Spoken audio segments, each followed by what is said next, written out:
మనిషి తన జీవితంలో టీనేజ్ లో మాత్రమే ఎటు కావాలంటే అటు వెళ్ళగలడు.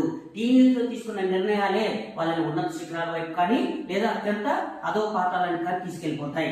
ఈ 30% పీపుల్ అదో పాతాలని వెళ్తున్నారు. వీళ్ళంతా అన్సక్సెస్ఫుల్ పీపుల్ గా ఈ దేశంలో లేదా ఈ ఊర్లో లేదా ఈ రాజ్యంలో మిగిలిపోతున్నారు. వీళ్ళు రకరకాల చెడు అలవాట్లకు బానిస అయిపోతున్నారు. అందులో ఎస్పెషల్లీ ప్రధానమైనది ఎందుకు పనికిరాని జీవితంలో ఎందుకు పనికిరాని డ్రగ్స్ కి అలవాటైపోతున్నారు. ఎందుకు పనికిరానటువంటి విషయాలకి అట్రాక్ట్ అయిపోతున్నారు.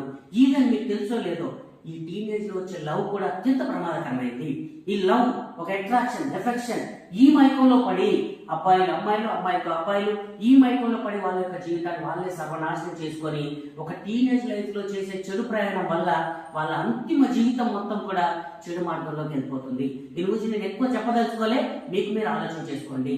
మీరు ఏ దిశగా ఏ లక్ష్య దిశగా పరిగెడుతున్నారు.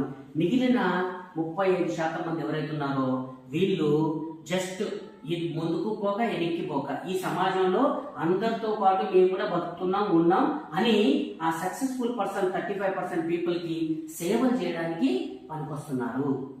ఒక 35% పీపుల్, మిగతా 30% వరస్ట్ కేసులో ఉన్నారు. కాబట్టి ఫ్రెండ్స్ అండ్ టీనేజ్ ఫ్రెండ్స్, మీకు నేను ఒకటే చెప్పదలుచుకున్నా, మీ తల్లిదండ్రులు చూపించిన సక్సెస్ఫుల్ దారిలో మీరు ఉన్నారా, లేక మీకంటూ మీరు ఒక సక్సెస్ఫుల్ దారిని ఏమైనా నిర్ణయం చేసుకున్నారా? భవిష్యత్తు కోసం మీకంటూ ఏమున్నాయి ఆలోచనలు? ఇప్పుడు మీరు 23 ఏళ్ల లోపు ఉండుంటే కనుక 33లో ఎలా ఉందాం అనుకుంటున్నారు, 43లో ఎలా ఉందాం అనుకుంటున్నారు, 53లో ఎలా ఉందాం అనుకుంటున్నారు? మిమ్మల్ని కన్నా మీ తల్లిదండ్రుల్ని ఎంత ఉన్నత శిఖరాలకు తీసుకోవాలనుకుంటున్నారు? ఈ రోజు వరకు వాళ్ళకి విమానం అంటే ఏంటో తెలుసో లేదో, కార్ అంటే తెలుసో లేదో, మరి మీరు ఏ స్థాయిలో వాళ్ళని ఉంచాలనుకుంటున్నారు? మిమ్మల్ని కన్నందుకు వాళ్ళని మీరు ఎంత ఉన్నత శిఖరాలను తీసుకోవాలని మీరు ఆశపడుతున్నారు? ఒక్కసారి మీకు మీరుగా మనస్ఫూర్తిగా ఆలోచించుకోండి. ఒక సక్సెస్ఫుల్ పర్సన్స్ గా ఆ 30% పీపుల్ లో మీరందరూ ఉండాలని నేను మనస్ఫూర్తిగా కోరుకుంటున్నా. 35% వేస్ట్ పీపుల్ జాబితాని మనం అందరం తగ్గించేసి దాన్ని 5% నెట్టేయాలా. 60% of the people in successful అనేది ఈ భారతదేశంలో మనం చూపించాలి. ఇప్పుడు యువతరం నెక్స్ట్ ఎక్కువగా జనరేషన్ కూడా చాలా మంది పిల్లలే ఉన్నారు.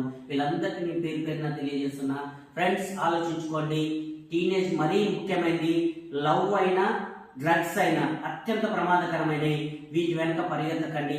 అట్ ద లాస్ట్ ఫైనల్ ఈ టీనేజ్ లో క్షణిక ఆవేశంలో చాలా మంది సూసైడ్ చేసుకుంటున్నారు. ఈ సూసైడ్, మనల్ని మనం ఆత్మహత్య చేసుకోవడం అనేది అత్యంత దౌర్భాగ్యమైనటువంటి పని. ఈ భూమికి మనం వచ్చింది ఏదో సాధించడానికి. నువ్వు ఎందుకు వచ్చావు, ఏం సాధించడానికి వచ్చావు అనేది సాధించి నిరూపించి చూపించాల్సిన బాధ్యత నీ మీద ఉంది. నీకంటూ ఒక లక్ష్యం పెట్టుకొని ఆ లక్ష్యం కోసం నువ్వు పనిచేయాలి.